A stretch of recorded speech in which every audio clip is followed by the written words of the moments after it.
लंबी प्रतीक्षा के बाद आखिर सानपाड़ा सोनखार अंडरपास कार्यों का भूमि पूजन पूर्व महापौर सागर नाइक के हाथों संपन्न हुआ। चुनाव जीतने के बाद वादे भूल जाने वाले कई नेताओं के बीच दशरथ भगत और भगत परिवार ने काम करके भरोसा कायम रखा है।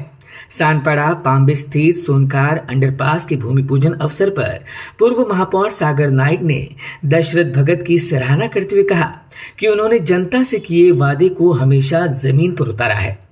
इस अंडरपास से मोरा सर्कल की ट्रैफिक समस्या में बड़ी राहत मिलेगी, साथ ही दुर्घटनाओं और प्रदूषण में भी कमी आएगी। वन मंत्री गणेश नाइक के सहयोग से वर्षों से अटका प्रोजेक्ट अब साकार हो रहा है। दशरथ भगत को अंडरपास स्पेशलिस्ट कहा जाता है क्योंकि उन्होंने वाशी और सानपाड़ा में कई अंडरपास की संकल्पना साकार की है। यह परियोजना अगले 18 महीनों में पूरी होने का लक्ष्य है।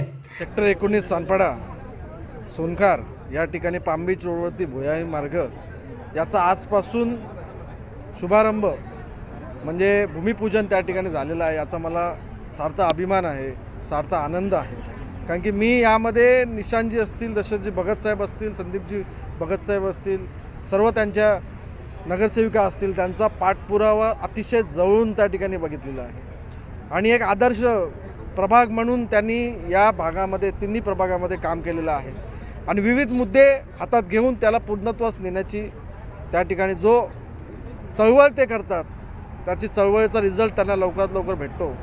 ही या ठिकाणी 2019ला प्रस्ताव त्या ठिकाणी आपण पास केला आणि विविध समस्यांच्याकडून आपण निराकरण काढून आज या भूमिपूजन सोहळ्यापर्यंत पोहोचलो। याचा पहिली गोष्ट भगत फॅमिलीचं मी अभिनंदन करेन की त्यांनी या समस्या जाणली की असा ब्रिज इकडे असला पाहिजे, अशा प्रकारचा आयडिया ही समोर ठेवली।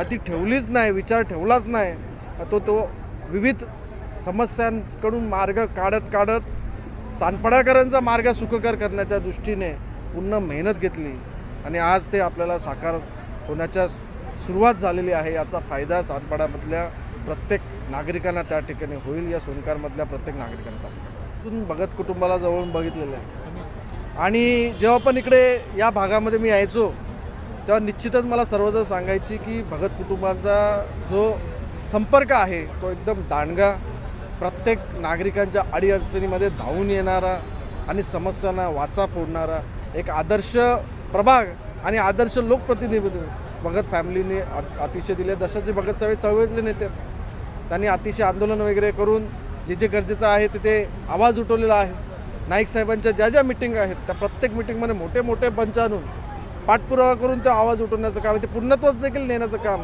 दशरथजी भगतसाहेबांच्या माध्यमातून झालं। पामबीच या मुख्य रस्त्यावर केसर शॉल्टर समोर जो भुयारी मार्ग होणार आहे त्याचा एकूण अंदाजित खर्च 33 करोड रुपयाचा आहे। याचं काम जे आहे 15 तारखेला जे चालू होईल, म्हणजे 15 डिसेंबरपासून ते त्याच्यानंतरच्या 18 महिने, म्हणजे 18 महिन्यामध्ये हा प्रकल्प पूर्ण करायचा आहे। त्याच्यानंतर तो तयार झाल्यानंतर महापालिकेला हस्तांतर करायचं आहे, म्हणजेच 18 महिन्यामध्ये या भागातल्या नागरिकांना याचा वापर करता येऊ शकतो। पण तत्पूर्वी अंडरपास होण्या अगोदर सानपाडा पामबीचमध्ये येणाऱ्या नागरिकांसाठी जो नागरिक वाशीवरून जो येत असेल त्याला खाली उतरण्यासाठी जी आमची क्षितिज नावाची जी बिल्डिंग आहे त्या ठिकाणी तो खाली उतरेल आणि मग तो आपल्या सेक्टर 16A 17, 18, 19 मधले जे नागरिक आहेत ते क्षितिजच्या इथं आताच 1 महिन्याच्या आत तो रस्ता तयार करून त्या ठिकाणी खाली उतरण्यासाठी त्यांना रस्ता तयार करण्यासाठीची विनंती त्या ठिकाणी ठेकेदाराला केलेली आहे। कारण शेवटी सर्व्हिस रस्ता हा बंद, पामबीच रस्ता मुख्य रस्ता असल्यामुळे तो बंद करता येत नाही, परंतु लोकांना येण्या जाण्यासाठी जी मोराजमधली जी ट्रॅफिक आहे ती कमी करण्यासाठी किंवा ते डायव्हर्ट करण्यासाठी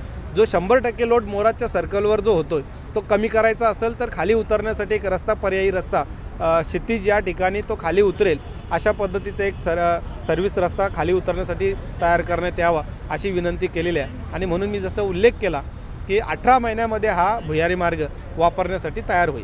भूमि पूजन समारोह श्रीफल और कुदाल पूजन के साथ उत्साहपूर्वक संपन्न हुआ, जिसमें बड़ी संख्या में स्थानीय नागरिक उपस्थित रहे। Bureau input, EW network.